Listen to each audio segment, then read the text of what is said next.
In today's podcast, we're delighted to welcome Cassandra Aarssen from Clutterbug. Many of you know her from her YouTube channel, hosting the TV show Hot Mess House and her decluttering books. We're really looking forward to chatting through the Clutterbug philosophy with Cass today.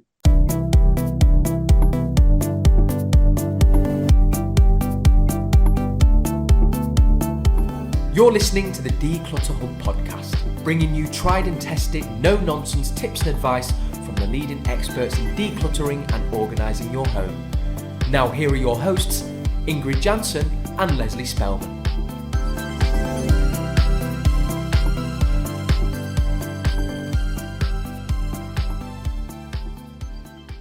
Hello and welcome, listeners. I'm Ingrid. And I'm Leslie.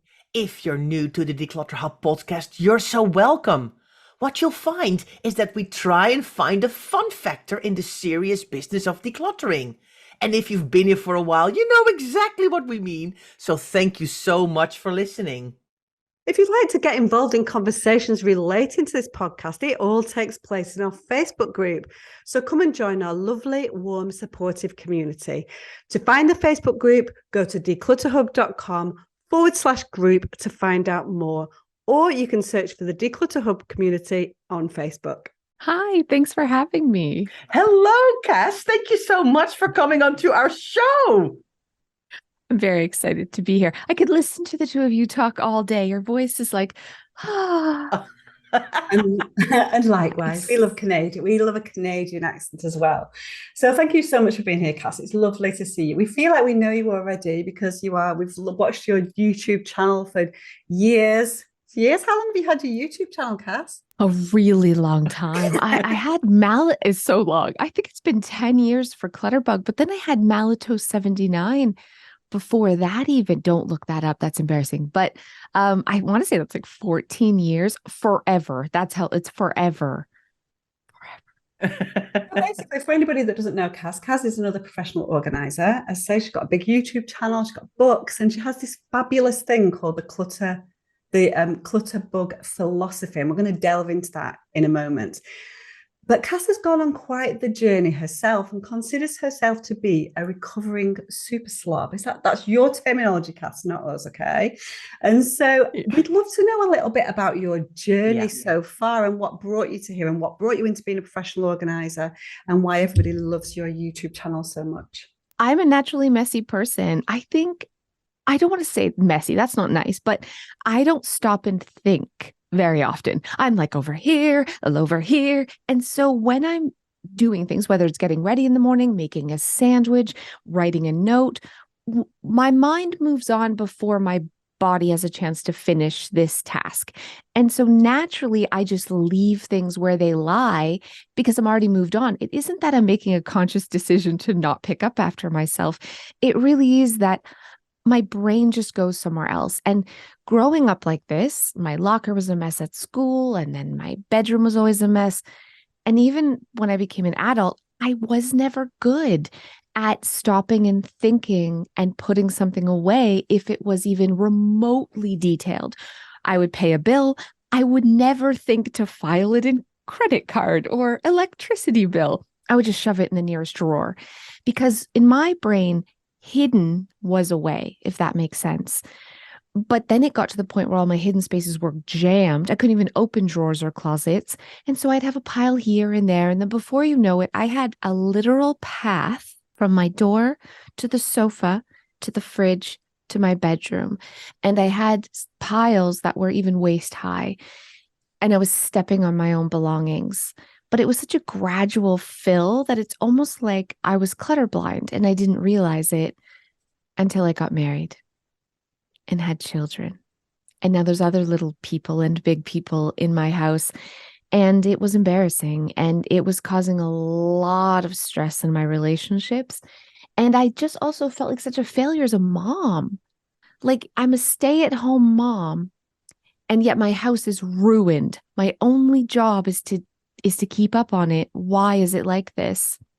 And I actually was sitting on the couch in a pile of clutter and a show came on called Clean Sweep with Peter Walsh. And his words, man, about just it really was empowering. He was like, you are more important.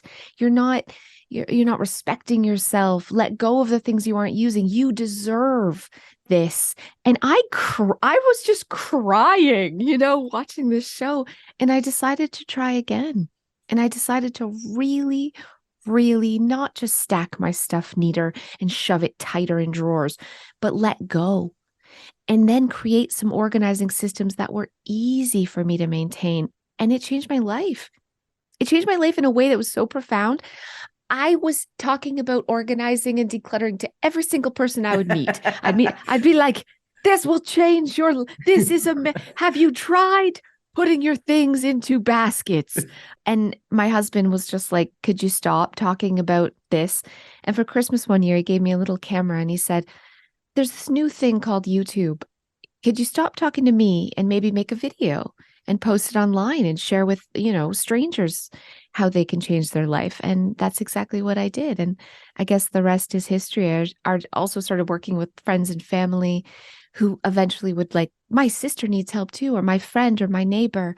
And I had clients calling me. It was really a slow, organic thing that came from like I was godsmacked, honestly, because my life was so much better. And I'm just like, you got to know this secret, everyone. And it's led to where I am today.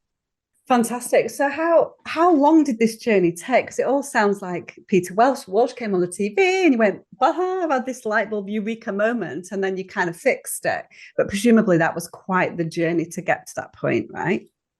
Yeah. Oh God. Yeah. It took a full year.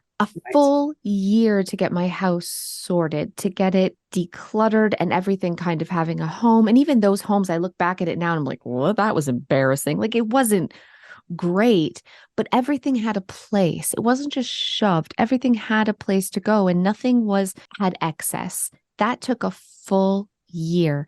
And I worked on it every day. It was 15 minutes here, 15 minutes there. It wasn't like I was working 24/7, but the more I did, the more time I gained back in my day, that then it felt like, oh, this is an investment in myself. It didn't feel like a burden because I saw this immediate gratification, these immediate results. This is why I don't work out, okay? Because I could run on a treadmill and just be a little sweaty for 15 minutes or a half an hour, but not see a dramatic change. If I organize the junk drawer for 15 minutes, I've got something. I'm like, look at what I've done. And I feel proud. And then the next time I use it, I feel proud all over again. And I'm saving time. And this kind of was addicting for me. This slow and steady approach. It was like climbing out of a hole I had created. And every time I got a little bit higher, my life got better and I just kept wanting to climb. You're convincing us that decluttering is definitely the right thing to do, Cass. I'll give you that. But I mean, we see it as well, don't we, Leslie? It's like, we say so many times to our members, just do one thing, one item. One item is better than nothing, because so many people have the all or nothing mentality. And it's like, you gradually need to build it up. And we do see it in our membership that some members are like, I'm loving this so much and I'm doing so much more than I ever thought was possible. It all started with my kitchen drawer and with my Tupperware and with my glasses. But now I want to do my digital clutter and I want to do all the sentimental items and I want to sort out my paperwork and but it all starts with that one drawer, that one cupboard that you can see a change in and just to take it from there. But doing one item a day can already really help you to get started, especially in the beginning when it's really hard. Where do you start? Just start with one item and build it up accordingly. And then you start to get the hang of it and you start to see the little changes appearing. And then it's absolutely life-changing. And we so understand your journey. And because we've seen it ourselves with the clients that we work with in our houses, but of course also in the Declutter Hub membership, where our members have changed the way they feel about their house, but also about themselves. Yeah. And I think I had failed. I had tried to it's not like I never tried, but I had failed because I was trying to bite off more than I could chew. So I would like, today I'm doing the kitchen. And I honestly couldn't even see the counters because it was so messy to begin with. But for some reason in my brain, I would think, well, I have to open up all the cabinets and pull everything onto the floor and sort things into piles. And then an hour later, now my kitchen's worse than ever. And I'm crying in the corner. And I end up just shoving things back eventually, And then I thought, well, why bother? Like I can't. It just makes more work. It makes more mess. It wasn't until I started like, I'm just doing this one little space and my main goal is what can leave. Yeah. That was it. Like what can leave? What can I organize? Not what can I buy, at the store to put my things in? What can leave? That changed everything because then I started creating space so I could get organized. I could create these homes. I could like do the things that you see on TV and have a spot for everything and everything in its home. But you can't do that when you're coming from a place of excess first. So did you have all of your storage containers already? Because you said something like, what can I buy to get more organized? But what we see a lot, people have all the storage, but they either can't find it, they've forgotten that they have it, or they use it in the wrong place or the wrong room. Was that the same for you? Did you have lots of containers and boxes and things already in your home?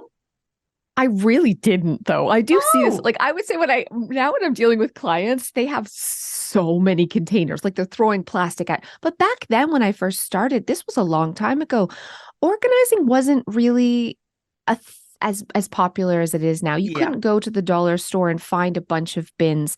And so I didn't really have anything. Everything was just kind of shoved. And there also wasn't a lot of things to buy that were affordable to put things in either. Mm-hmm. So the first containers I ever bought were actually dish pans from the dollar store. And I was like tossing things in these dish pans. And I was like, wow, giving it a container within the container is kind of life-changing. Like I have this much space to dedicate to, I don't know, extra bathroom products like extra shampoo and toothpaste. If it doesn't fit, I can't keep it in here. This is all I get. That was also very life-changing for me because before that, my whole house was a container and anywhere I could shove anywhere, I was able to keep. Giving myself limits with containers was really, really life-changing. But you have to kind of do the work of getting rid of the excess first because as you know, when you are setting up homes for things, that often takes up more space than just shoving and cramming a closet full, right? Like organizing properly takes up more space than just cramming with your foot until you can shut the door. And that's something I didn't realize either when I was living with a lot of clutter. I think one of the really important things, and Cass, you were saying that that you focus very much on things leaving your house because you knew that was what the problem was. But I think at first when we just have clutter, we really struggle to understand the difference between what decluttering is, what organizing is, what tidying is, and what cleaning is. And it all gets jumbled together in some horrible kind of thought of something that we really don't want to do. And so I think once we start straight away, that's the basics, right? You've got to understand the difference. There's a real difference. And you're absolutely right. Decluttering always has to come first. And then you start doing the organizing. And then you think about daily resets. And cleaning comes in there somewhere along the way, a little bit interspersed. But I think just to distinguish the difference between those four things is really, really important. And it's not somebody that a lot of people could understand straight away. So yeah, it's good to focus on that. And really, if you've got a lot of clutter, if you were in the way that you were, then Cass, I think it's so important to focus on getting stuff out, getting stuff out on the day, getting those things in the bin bags, getting them away to charities so you don't have to worry about them. There's not that visual clutter around anymore. Yeah, absolutely. And then I'm passionate about knowing your organizing style, but you can't, like a lot of people will say, well, they'll be following me and I'm not sure what my style is and I'm not sure. And I'm like, well, the first step is, have you done a sweep? Have you just gone through, not make piles, but just have you let go of excess? Because oftentimes it becomes very apparent how you naturally organize when you're not fighting the excess, right? And it becomes much more obvious what's working and what isn't because you actually have systems that are naturally working because you have the space. We're very excited to know more about these organizing styles, Cass, aren't we, Ingrid? Yes, yes, definitely. So you've identified 4 organizing styles and you call it the Clutterbug philosophy. So can you tell us a little bit more about that, Cass? Yeah, first of all, I'm going to say you can't put everyone into 4 boxes. So I don't want any of your listeners to be stressed out if they don't know what their organizing style is. There are a lot of people I have no idea. I can't diagnose. I'm like, you're just you and you're a little bit of everything. But most of the time, it is very apparent how you naturally manage your stuff. And I noticed this trend because I started working with clients about a decade ago, and I was so insecure about the fact that here I am, a messy, messy person helping other people organize. I said to them, listen, I don't feel comfortable taking money for this. If it doesn't stay organized for 30 days, call me and I'll come back and I'll organize it for free. And people would call. And they'd say, I know you did my pantry. It looked beautiful, but it's messy again. And I don't know why, Cass. And I feel bad calling, but can you help me? Like, this is your thing. You said you would do it for free. And I would. And I'd go back. And it was like, it was terrible. This is a terrible marketing strategy. Don't do this. Because my husband's like, listen, you're paying for daycare for the kids on the weekends. You're going there, you're hours and hours reorganizing. You're not making any money. This is costing us money. Like, what are you doing? And I loved it so much. I had to figure out why. Why does this work for one person and not another? Mm-hmm. And I do not believe it's just laziness. I had to get to why, because I knew for myself, I can't do a really detailed system. If something has a lid on it, I'm not going to open the lid to put it away. So I need a laid back approach, whereas my husband is super detailed. He wants that. He doesn't want to just toss something in a drawer. He wants to make sure that everything has a really detailed home. So I thought that there was 2 ways to organize, like a detailed system, and I call it a laid back system. But then it was very apparent to me that even if I got that right, some people, I'd go back. A lawyer stood out for me, a client. I kept going back to this lawyer client, and she was so detailed. We put all her files in these really detailed categories and filing cabinets. We bought all these filing systems, and I'd walk back into her office, and every flat surface had stuff on it. The floor had piles of paper. Everywhere was spread. And she said to me, I need to see it, Cass. Like when it's in the filing cabinet, I almost feel like anxious. I want to work on it. I want to have it out till I'm done. I want to see it until I'm done. And then I realized she's visual. I need to create visual systems for her. When she brushes her teeth, she doesn't want the toothbrush in the drawer. She wants her everyday bathroom products visual on the counter. And that isn't clutter and that isn't mess. She's out of sight, out of mind. And so that's where this philosophy really came from. It's knowing, like, are you naturally visual, or do you prefer to naturally tuck your things out of sight? And are you naturally a very detailed person, or are you naturally a more laid back person when it comes to how you manage your stuff? And this combination of visual, hidden, and detailed or non-detailed, it's how you sort and how you store, makes up your Clutterbug style. And again, you can't put everybody in a box, but for the most part, I can diagnose someone's style in minutes after meeting them. And I can set up a system for their everyday things that mimic that natural thing, that natural way that they manage their stuff. So when they are naturally putting things down, they don't have to think as hard. It becomes effortless because the organizing system catches their belongings, how they naturally organize. And then people weren't calling me to come back and do it for free.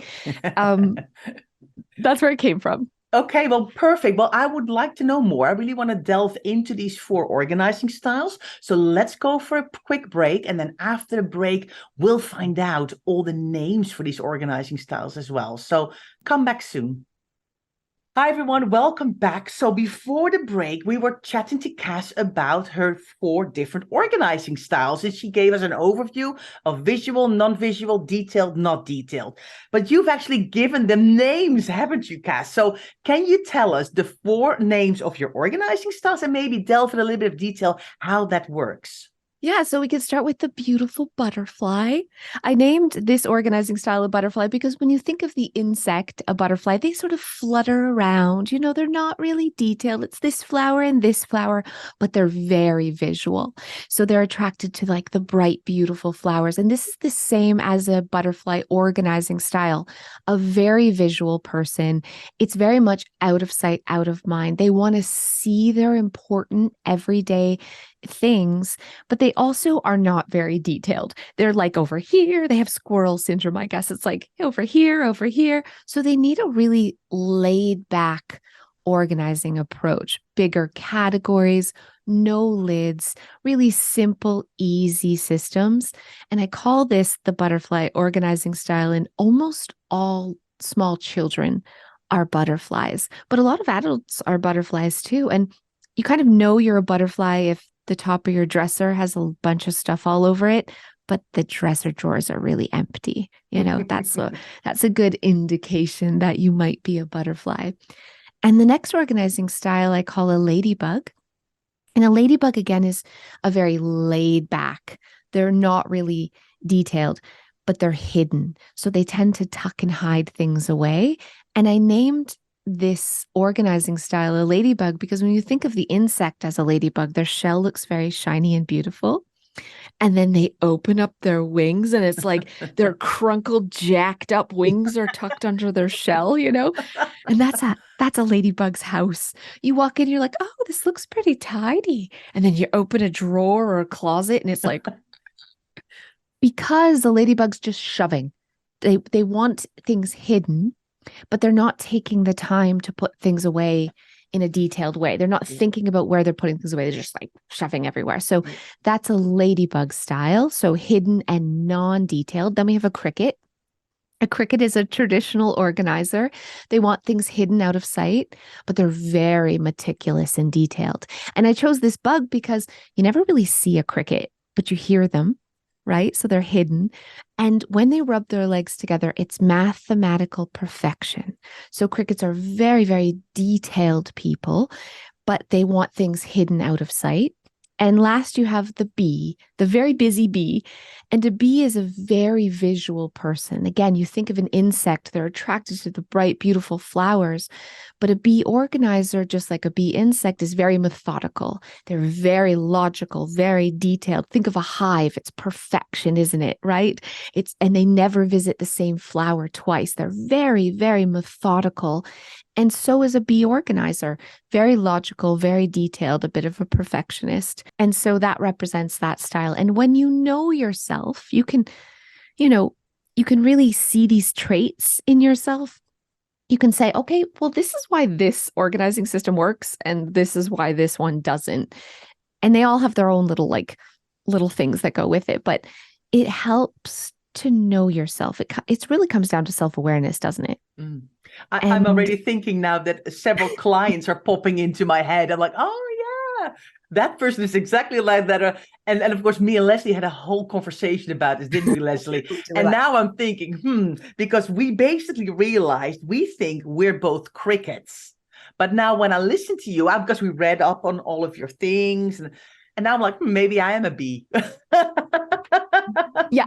You know what? I always say, because cricket and bee look very similar. It's very hard to tell them apart. But one of the easiest ways to tell them apart is 2 things. One is, what does your bathroom counter look like? So do you naturally, when you're done with your product or your hairbrush, do you tuck it away, or do you naturally leave it out where you can see it, right? And then you'd like to have like a desktop or an organizer out on the counter. That's generally a visual person would prefer to have those everyday things out. And then also, like, where do you keep your reminders and your notes? Do you have like a closed planner, or are you more of like a board, a Post-it? You need to have it up on the wall as that visual cue. It's a subtle difference between a cricket and a bee. It really is.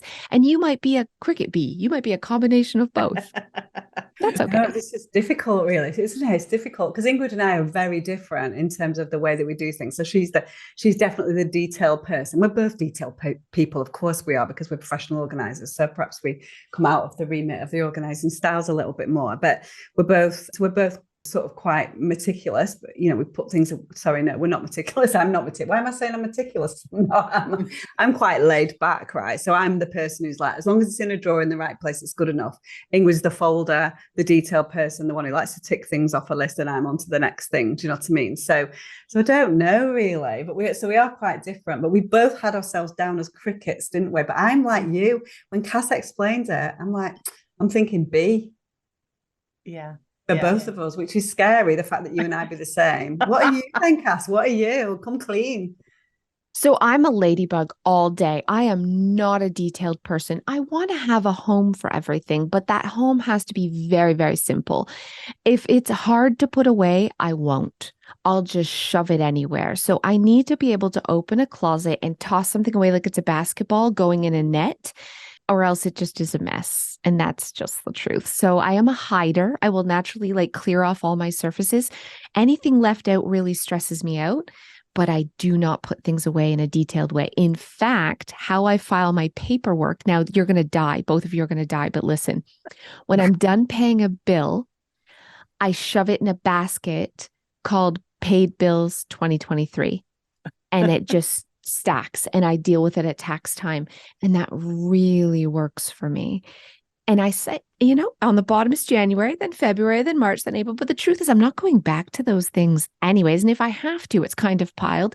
But if I had to stop and file things like, well, this is this, and this is this, and this, I wouldn't do it. And that's the truth. And so knowing yourself and creating a system that is, in my case, good enough was critical to get my house under control and to help my clients too, because I can set up the most amazing system for them. But if I leave and a week from now it's a mess again because they can't manage the detailed system, I haven't helped them at all. In fact, I've made them feel even worse about themselves. Yeah. And I think a lot of the problem that we've got sometimes as well is, we would sort of course, we work within those sort of parameters as well. But a lot of the time it's trying to encourage the people that we work with what's actually what we would call micro-organizing. And so I think, when people are seeing beautiful homes and decanted cereals and stuff like that on Instagram all the time and Pinterest, people want that as the dream, but we're like, but have you got it in you to achieve that? And so we're like, I just, haven't I, Ingrid, just at 54 gone into decanting cereals for the first time because I'm like, I ain't got time for that. I'm just not going to do it, right? But now I'm like, maybe I've got to this stage in my life where I possibly can. Kids have kind of gone, and so maybe I've got the time to do that a little bit more. But so I think it's you have to understand yourself and what's going to work. And I think the problem is, and there's so much information out there on the internet with lots and lots of different styles, and of course a lot of the styles are down to the people that are creating them and putting things out there. And that's what's so fantastic about yours, Cassie, is that you're going, look, there's not one way to skin a cat here. There's loads of different options and you need to pick one. So it's about that self-awareness that we spoke about. It's not about creating something that looks beautiful. You have to create a system that's going to work, otherwise it's going to fail. And so I think, you're so right in that. But so I still don't know what we are. But you know what? That's okay. Because at the end of the day, it really doesn't matter what your bug type is. What matters is I love that you said the macro. I used to always call it micro and macro. But in the space that you're in, because you could be a very different space in your kitchen than you are in your bedroom, than you in your office. Are you going to come home from the grocery store if you're in your pantry and you're going to take out the groceries out of the bag? And are you going to take the nuts out of the container every time and take this jar and take the old nuts out to put the fresh nuts in, to put the old nuts on top? Is that you? Does that bring you joy? Is that something? And if the answer is no, then man, just toss it in a basket called nuts. And move on with your day. Exactly. But some people love that. Some people are really detailed and they're like, listen, I want this level. I want, when I'm done paying a bill, for it to go in March, electricity, or whatever it is. Some people are like, I want that. I need that. I crave that. I want to fold my underwear. is that you or is that not? And it's okay, but it's important to know the difference. Yeah. So you're not wasting your time, you're not wasting your money buying containers that don't work for you. And yeah, it just, I don't know, it gave me a lot of peace of mind. I don't fold. I don't. I'm a professional organizer and I do not fold any clothes in my house. There was a lot of shame for a long time in that, but now I own that. And I'm like, I'm a ladybug, man. Me too, Cass. Honestly, the decanting is a new thing. I'm with you. I'm like, you know what? Hanging it up on a hanger is much easier than folding anything. Anything that can be hung gets hung. As long as it's in the right drawer and I can find all my knickers and all my socks together, that's good enough for me. Yeah. So I'm definitely a kind of good enough sort of person. And it works because ultimately all I want to do is find what I need when I want to need it, and not have more than I need. You know what I mean? It's a simple concept, really. You know, whereas Ingrid is a folder, aren't you? And Ingrid loves that and always has been that. Yeah. So maybe you're not a bee. Maybe, Leslie, you might be a little bit of a butterfly. You might be a little bit of a ladybug. It doesn't matter. But at least you really recognize that in yourself. And that's the thing. We can be a more laid back person when it comes to managing our stuff and still be a very organized person. I think you're so right, Cass. And I think that's what so many members in our membership love so much as well. We don't say, this is how you need to do it. We say, you can try this. Maybe that works for you. I am a folder. Here's a video with how I fold my stuff. Leslie doesn't fold at all. She loves to hang. It doesn't really matter. Find something that works for you and start work with that. And then you will see the changes happening, you know. I mean, as you probably know, laundry is a big problem in people's houses, you know, and laundry has to go through so many cycles. Laundry is actually quite complex. It sounds very easy, but by the time, you know, you've worn it and it has to actually be washed in the right temperature with the right other colors, and it has to be dried inside or outside, maybe in a dryer, maybe on a line, then it has to be possibly folded, but it has to be divided into different people. Then it has to go back into a cupboard or maybe ironed or not. You know, there's so many steps. And that's what a lot of the clutter also comes from. And that's when we see piles of mainly clothes, a lot of other people's houses. And what happens is they buy more because somewhere along the line, there's a breakdown. And then it's like, I've run out of everything. Let me buy more, basically making actually everything worse because the more laundry, the more chaos. And you have to start with the cupboards and with the drawers and not, I want to fold all my knickers exactly the same way. It has to go with, is the system working for you? What goes well and where does it go wrong? And let's work on that. And a lot of times we say you have to open a cupboard at some point. If there's lots of clutter out, it's great that you want to tidy away, but if your cupboards are full, where are you going to tidy it away to? You're going to have to, at some point, declutter those cupboards and those drawers and those shelves to make space for the stuff that's out, because the stuff that's out, you use all the time. So, you know. And I just think, for me, okay, so listening to you here talk about laundry, I've embraced the fact that I have this like laid back, I'm a laid back ladybug. I wash everything on cold. I do not sort by colors. I don't care. It all goes in the wash. It all goes in the dryer. It all gets tossed away. Sometimes I don't, my pajamas, there's a wrinkled ball like this, just shove, but all the pajamas are in the pajama drawer. And and my kids are the same. And that's all that matters because it's not everywhere. And we have this perception, if we're going to do something, we're going to do it right. And that type of pressure we put on ourselves often adds to clutter because we're not that person. We think we have to be that person who's going to do everything in all these steps, but it just isn't us. And so we leave it till we get the motivation to be that person that we're really not, which never comes. And so it's okay. And I feel like this is why I really feel it's important to like know yourself and just give yourself permission and just, it's okay if you're just like washing all your laundry on cold. And if something needs to be ironed in my house, guess where it goes? Into the donation bin. I lived in it. It's funny actually you say that, Cass, and I've spoken about this before on the podcast, but for a couple of years in my kind of mid-30s, I lived in the States for a while. And so in the UK, when you go, honestly, it would be like, oh, what are you doing today? Oh, I've got to go home and do my ironing. And then I went to the States for 2 years, never mentioned the ironing. I'm like, when's everybody doing their ironing? You know what I mean? It was like, what is that then? And everyone's like, ironing? What's that? And like, obviously there's bigger dryers and all that.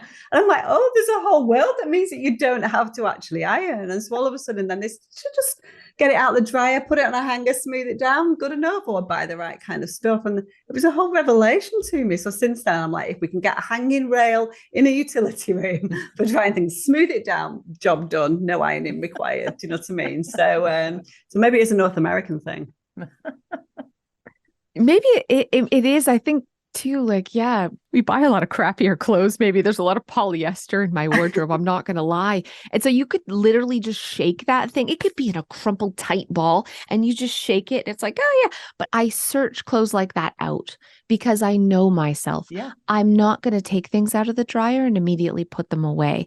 I'm going to dump them into a laundry hamper and put them away even hours, even the next day, possibly. And so I need to have clothes that kind of complement my laid back, but I need to have everything that complements that. Like I look at my things differently now that I understand my organizing style, so that my life is just less complicated because I can't do complicated, and that's okay. Yeah. For sure. It's all about being kind to yourself, isn't it? We talk so much here in the Declutter Hub about being kind to yourself and not giving yourself a hard time. And also, indeed, what's important for you and what do you want to spend your time on? I mean, I love my folding. It's for me, I find it just therapeutic to sit there and just fold it neatly and put it all neatly away. It makes me happy. So, so it doesn't bother me. And I don't mind spending time on it. So, but other people should do it. Like that's it. Yes. You sound a little. You're definitely a cricket or a bee, like hardcore. I'm definitely the same. Amazing. I'm the same. Whatever, it's fine. Good enough. But super interesting. Well, super interesting, and I think it just resonates so much with everything that we teach as well, everything that we believe in, and everything that's important for us, isn't it, Leslie? Yeah, definitely. And I think, Cass, I think it's all about, finding somebody that understands you. You've obviously got a bundle of energy. You're really honest. You're very realistic. And that's what we love. And that comes across in all your fantastic, amazing content that you put out there, whether that's your podcast, whether that's your YouTube channel. So obviously, if anybody wants to go out and check that out, where can they find you, Cass? Well, you could find me. You can just Google Clutterbug. And I really do suggest you go to clutterbug.com and take the free quiz. I'm not going to ask for your email. I'm not going to spam you. If you're just curious, you can go to clutterbug.com, take the quiz, and be honest with yourself. Don't answer the questions based on what you think or even what your house looks like today. Really look inside yourself and be honest with you and your coreness. And I think you might be surprised by the answers that you get. And it's helpful to give yourself a little grace when you have more understanding of your natural organizing style. So search Clutterbug. You'll find me all over the place. I think that's the problem, Ingrid. We didn't actually take the quiz. We just thought that we knew because we're professionals. Yeah. From the summary. So maybe we need to take the quiz, Cass. I think that's what we need to do. Yes, definitely. At the end of the day, though, listen, it doesn't matter. Both of you know yourselves. And that's what this is really about. You know what works and you know what doesn't. And you own that. And you can, who cares? Who cares if you fall into a category? At the end of the day, the only thing that matters is that you really know yourself. And you could be a combination of all sorts of different styles. I don't want people to get so stuck on that. I want people to understand, like, it isn't one size fits all. You don't have to put your things in rainbows, and you don't have to hide everything in shoe boxes, and you don't have to fold into neat little stacks. You only have to do what works for you. Yeah. Well, amen. Brilliant. Absolutely. Thank you, Cass, so much for being here. And yes, listeners, do Cass's quiz and let us know in the comments. Tell us on declutterhub.com/252 and let us know what you are. Maybe you're going to be something completely different. Maybe you were listening thinking, haha, I am a ladybug. And then you do the quiz, you're like, wow, I'm actually a cricket. This is interesting. We need you to tell us. So tell us in the comments. We'd love to know. Thank you, Cass, so much for being our guest in the show. We've really, really loved having you. And take care and all the best. Thank you so much. Thanks so much for listening to the Declutter Hub podcast. Don't forget to subscribe to us in your podcast player so you don't miss an episode, and we'll see you next week.